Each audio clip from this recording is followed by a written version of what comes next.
Hello, you're watching James. My name's James, you're watching me, and I am talking about watches. Well, let me ask you guys a question. Do you like affordable watches? Do you like comfortable watches? Do you like well-sized watches? Do you like sort of vintage-inspired pilot watches? Well, today might be the watch for you guys, because today I'm doing the full in-depth review of the Tandorio Pilot watch. And I have to say, it is one of the watches that I've had in my collection that I've enjoyed wearing the most recently because of those dimensions and because of how it sits on wrist. And guys, if you are wanting to buy this one, well, it is obviously available on Aliexpress. And if you want to figure out how to find that watch, well, I will leave an affiliate link down below. I do appreciate it if you choose to use that link. And of course, if you haven't subscribed, well, I really would appreciate it if you just click on that subscribe button. It makes a huge difference to me and the channel. But let's flip the camera around now and let's check out the full in-depth review of the Tandorio Pilot watch. So here we have my Tandorio Pilot.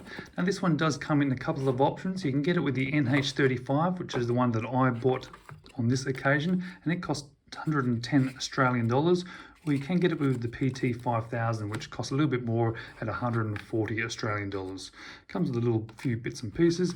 Fairly simple packaging, but realistically for simple packaging, this is actually quite good.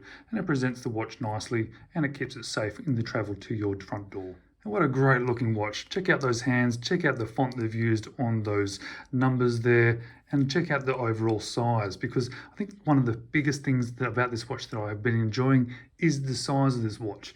It is 39mm the case, it is 12mm thick, 48mm lug to lug, which for me, that's a really nice size. I do like 48mm.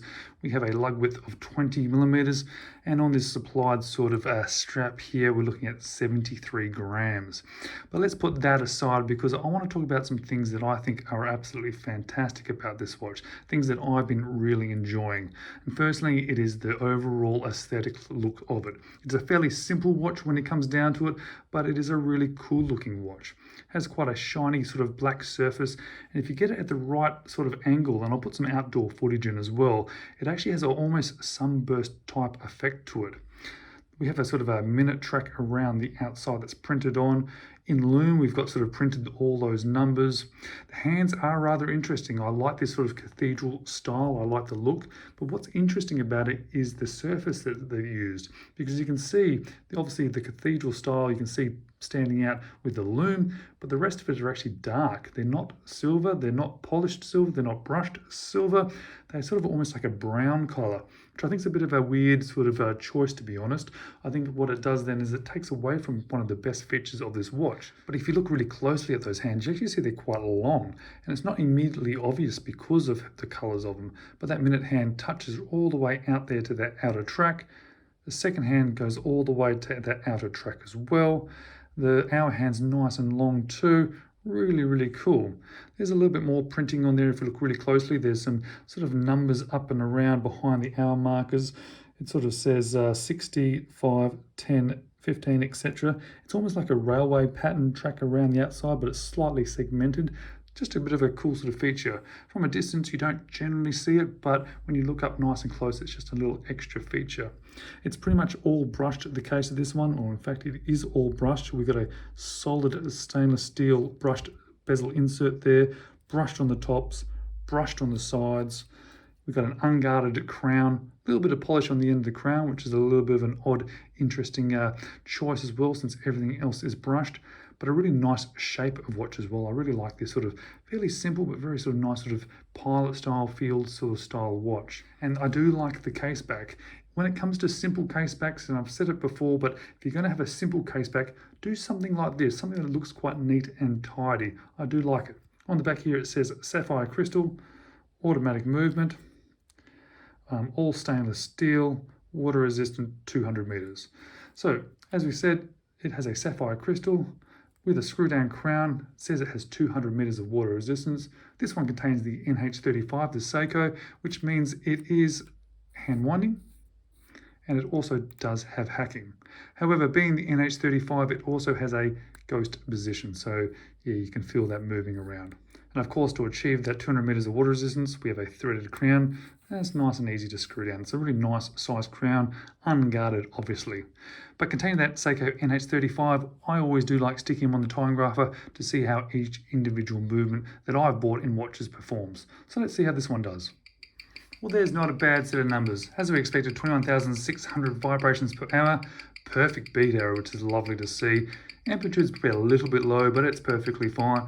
And it's sitting about plus 10, plus 15 seconds a day. Perfectly acceptable for an NH35, and it's lovely to see that sitting at an absolute zero. Let's go back to this dial and let's sort of consider the lume on this one, because there's a couple of issues with this lume. Firstly, as you can see, as I showed the lume video now, it's not the best lume. It's not really what I was hoping for, but it's not really much more than I expected being an affordable watch.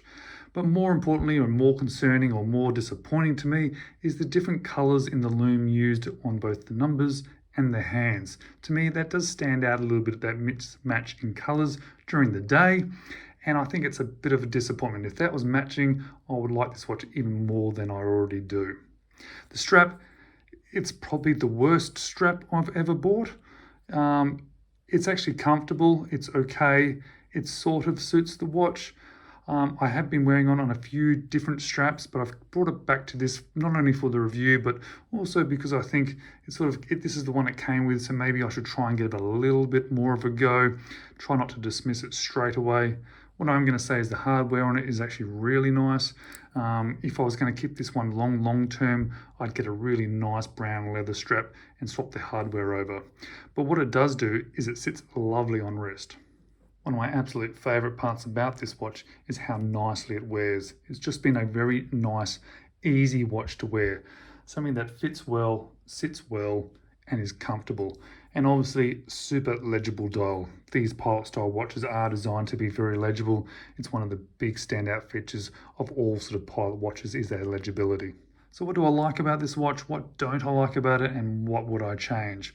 Well, I'm going to say this is a really nice watch that I really enjoy wearing. It's affordable and it fits nice on wrist.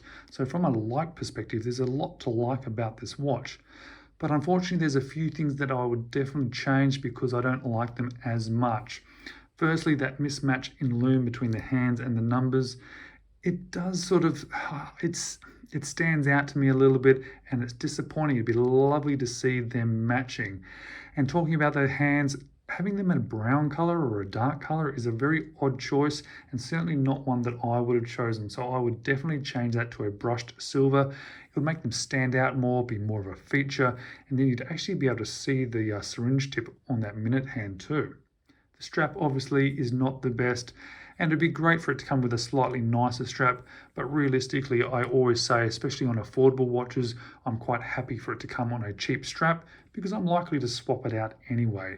And if it costs more money because they're putting a better strap on it, well, it's a bit disappointing then when you then take that strap off and put your own on anyway, and now you've paid for a more expensive strap. So overall, I really like it. It's a nice watch to wear, but it's a shame they haven't changed a few features about it or changed it to the way that I would have liked anyway. But let's flip the camera around now and let me give you some of my final thoughts. So is this watch absolutely perfect? Well, no. Is there a few things that I would change if I had the opportunity to change? Yes. Is it super affordable? Yes. Does it fit on wrist really well? Yes. Have I enjoyed wearing it? Yes. So it's going to be up to you guys whether you are okay with the few little issues with this watch. I don't consider them issues. I just consider them to be parts of this watch, and I fully accept that, especially when you're buying something at this sort of price range. Guys, let me know what you think of this watch. I'd really appreciate some comments down below. Let me see if you think those small little issues would put you off buying this watch, or if you think it is such a cool looking watch, especially at such an affordable price, that you'd actually be considering buying one. As always, guys, I do appreciate you taking the time to watch my full in-depth review of this Tandorio pilot watch, but I do hope to see you in the next video.